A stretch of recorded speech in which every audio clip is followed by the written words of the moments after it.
15 अगस्त को यहाँ पे एकत्रित होते हैं, यह कोई उत्सव नहीं है। हम जमा होते हैं उन बहादुरों की याद में जिन्होंने आज़ादी की लंबी लड़ाई में अनेक कष्ट उठाए, जीवन दान भी दिया। यह आंदोलन बहुत बहुत बरसों का है और जितना आजकल के लोगों को उसके बारे में जानना चाहिए वो बड़े भूल गए हैं और युवा पीढ़ी को तो मालूम ही नहीं है। इतने बड़े बड़े नाम हैं महापुरुषों के और महिलाओं के कि उनका वर्णन हम यहाँ नहीं दे सकते,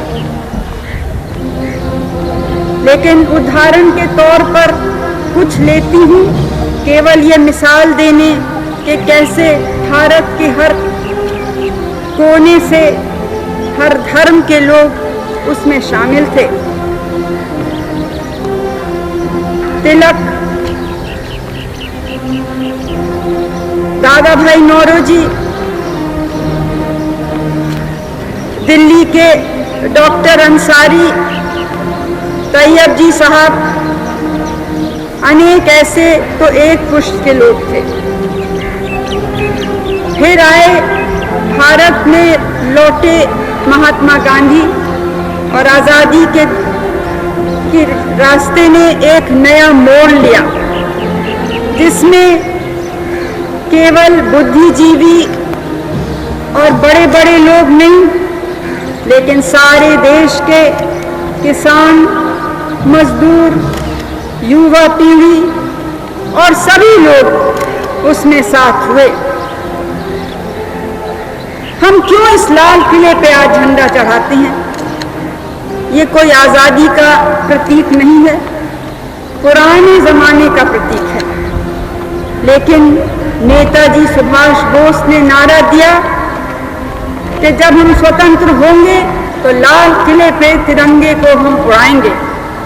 ये कारण है कि पहले 15 अगस्त को यहाँ भारत के पहले प्रधानमंत्री जवाहरलाल नेहरू ने ये झंडा फहराया और तब से हर प्रधानमंत्री इस कर्तव्य का पालन करते हैं।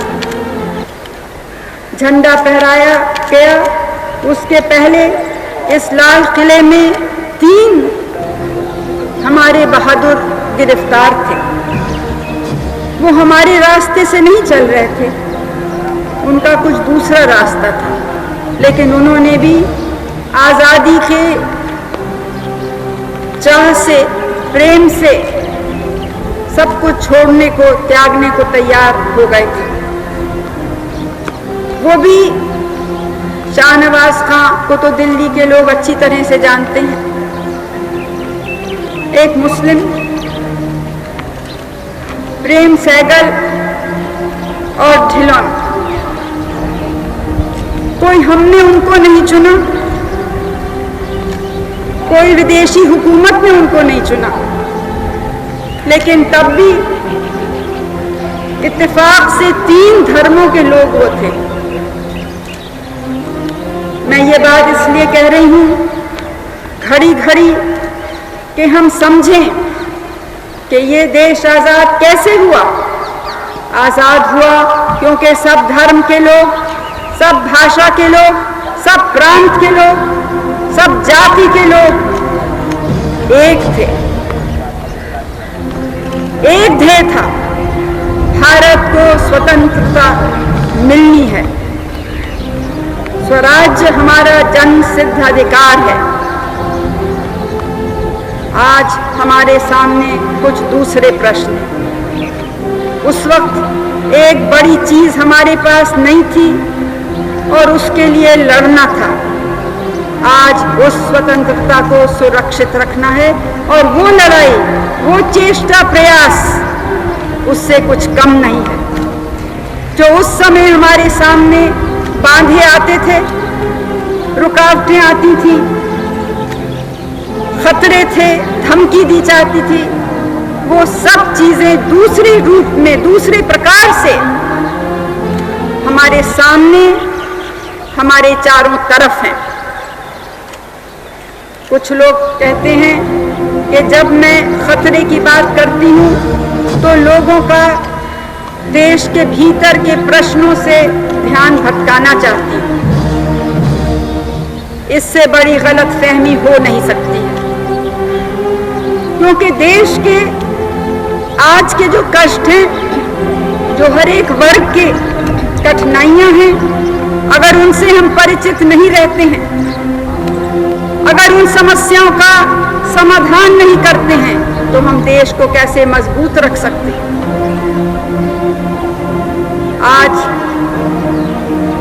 हमें खुशी है कि हम स्वतंत्र हैं, लेकिन हमारा दिल खुशी से भरा नहीं है।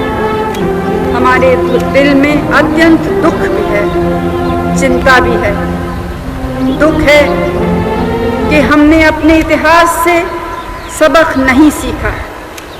दुख है कि आज भी देश में वो ताकतें कुछ उभरी हैं, कुछ जहर फैल रहा है जो देश की एकता को खतरे में डाल सकता है, धर्म के नाम से।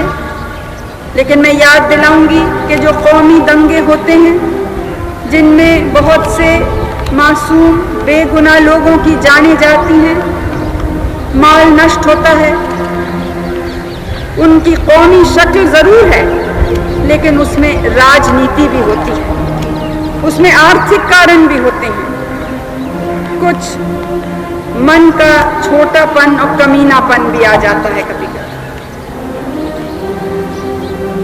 आंध्र प्रदेश में, कर्नाटक में, महाराष्ट्र में, उत्तर प्रदेश में, इन जगह कौमी दंगे हुए हैं। दूसरे हादसे दूसरे भी प्रांतों में हुए हैं। जहां भी किसी को दुख है, वो उनका, न व्यक्ति का, न परिवार का, न उस कौम का दुख है, वो सारे भारत का दुख है। वो सारे भारत के ऊपर एक कलंक है, और हम सबका कर्तव्य है कि इन चीजों को हम अपने देश में से जड़ से उखाड़ के निकालें। मतभेद तो होते हैं, और खास तौर से जो लोकतांत्रिक परंपरा हमने अपनाई है, उसमें और भी जगह मतभेद के हैं।